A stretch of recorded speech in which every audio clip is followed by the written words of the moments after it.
Good morning আমার বন্ধুরা, কেমন আছো তোমরা সবাই? আশা করি ভালো আছো, সুস্থ আছো। আমিও খুব ভালো আছি। আর মায়া সরকার চ্যানেলে তোমাদের সবাইকে স্বাগত জানিয়ে আবার শুরু করছি আর একটা নতুন ভিডিও। দেখতে থাকো, আশা করি খুব ভালো লাগবে। সকালবেলা ঘুম থেকে উঠে আমি সব কাজ টাজ সেরে নিয়েছি। দেখো, বিছানা টিছানাও তুলে নিয়েছি, উঠোন ঘর দোর ঝাড় দেওয়া হয়ে গেছে আজকে আমার সকালবেলায়। কারণ হচ্ছে আমি এক জায়গায় যাব বলতে আমার শাশুড়িকে নিয়ে ঝাড়াতে যাব এক জায়গায় আর কি। তো আমার শাশুড়ি স্ট্রোক করে প্যারালাইসিসের মতো হয়ে গেছিলো, তো একটা কবিরাজ বাড়ি নিয়ে যায়, ওখানে মালিশ টালিশ করে নিয়ে আসা হয় আর কি। তো ওখান থেকে আর কি ঝাড়তে ঝাড়তে এখন দেখো ভালোই হয়ে গেছে। কিছুদিন তো বিছানায় পড়ে গেছিলো আর কি, বিছানায় থাকতো, ওখানেই বিছানায় মানে শুয়ে শুয়ে খাওয়া দাওয়া করতো, খাইয়ে দিতে হতো আর কি, উঠতে পারতো না। এখন তো অনেকটা ভালো হয়েছে, তার জন্য ওখানটায় প্রত্যেক দিন 3বার করে করে, তাই সকালে নিয়ে যাই, সকালবেলা নিয়ে গিয়ে ঝাড়ায় টাড়ায় নিয়ে আসি। তারপরে দুপুরে নিয়ে যায়, দুপুরবেলা ঝেড়ে ঠেড়ে তারপরে ওখানেই বসে থেকে তারপরে একবারে বিকালবেলা ঝেড়ে ঠেড়ে একবারে বাড়ি এসে পড়ে। আর অনেকটাই ভেতরে ওদের বাড়িটা, মানে অনেকটা বলতে অনেকটা ভেতরে, দেখো না, কাঁচা রাস্তা দিয়ে যেতে হয়। ধান ক্ষেত পার হয়ে এই যে এই রাস্তাটা দেখতে পাচ্ছ, অনেকটা দূরে যেতে হয়, কিন্তু ওই যে গ্রামটা দেখা যাচ্ছে, ওই গ্রামটাতে আর কি যাব আমরা। তো দেখতেই পারছো সামনেটা কত কাঁচা ভাঙা চোরা রাস্তা, এদিক দিয়ে যেতে খুব রিক্সে যেতে হয়। আমার তো খুব ভয় লাগে, তবুও চুপচাপ বসেছিলাম আর কি। তো ঠিক আছে, দেখতে থাকো। তারপরে ঝাড়া ঠাড়া কমপ্লিট হয়ে দেখো আমরা এখন বাড়ি ফিরছি। রোদ উঠে গেছে, এখন বেলা হয়ে গেছে অনেকটাই। তো যাওয়ার সময় দেখি কিছু খাবার নিয়ে যাব। তো বাড়িতে আসার সময় বন্ধুরা দেখো, লুচি আর তরকারি নিয়ে এসেছিলাম দোকান থেকে, এটাই এখন খাবো। খেয়ে দিয়ে তারপরে পরে দুপুরবেলা আর কি রান্না করব। এখন এটাই খাবো। তো খাওয়া দাওয়া করে তারপরে দুপুরবেলায় রান্না করব, কারণ হচ্ছে এখন রান্না করে খেতে গেলে অনেকটা বেলা হয়ে যাবে ভাত খেতে খেতে। তার জন্য দোকান থেকে আসার সময় এগুলো নিয়ে এসেছি।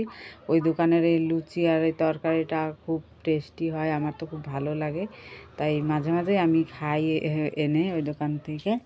তো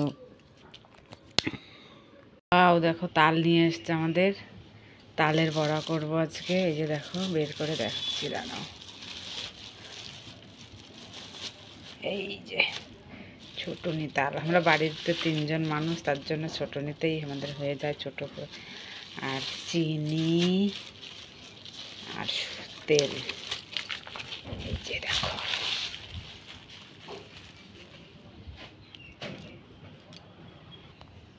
আর এই যে দেখো কলাগুলোও লাগে আমাদের। ভাদ্র মাসের যে কোনো শনিবারে পাতা পুড়তে হয়, কলা পাতায় করে তাল দিয়ে কলা দিয়ে মাখাতে হয়, তারপরে বানাই। এই যে দেখো, পাওয়াই যায় না ভাদ্র মাসে এই কলাগুলো বেশি।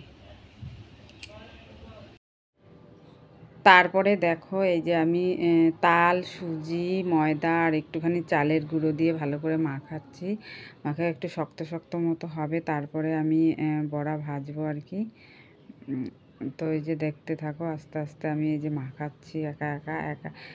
বন্ধুরা, আমার না ভিডিও করে দেওয়ার মতো কেউ নেই। আমি আমার নিজের ভিডিও আমি নিজেই শ্যুট করি, নিজেই এডিট করি, নিজেই পোস্ট করি, এগুলো সব আমি নিজের থেকেই একা একাই করি। তার জন্য মানে একটু অসুবিধা হয়ে যায়। কেউ যদি একটু ভিডিওটা করে দেয় বা এডিট করে দেয়, মানে ভালো হয়। এডিট করে না দিলেও যদি কেউ একজন একটু ক্যামেরা ধরে দেওয়ার কেউ থাকে, তাহলে ভালো হয়। কারণ আমাদের বাড়িতে এখন কেউ থাকে না বর্তমানে, বাড়িতে আমি একাই থাকি।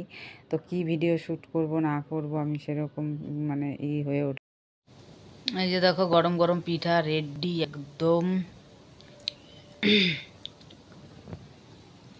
আর এখন পাতা পোড়াবো, শনিবার করে পাতাও পোড়াতে হয়। এই যে কলা পাতা নিয়ে এসেছি পোড়াবোর জন্য।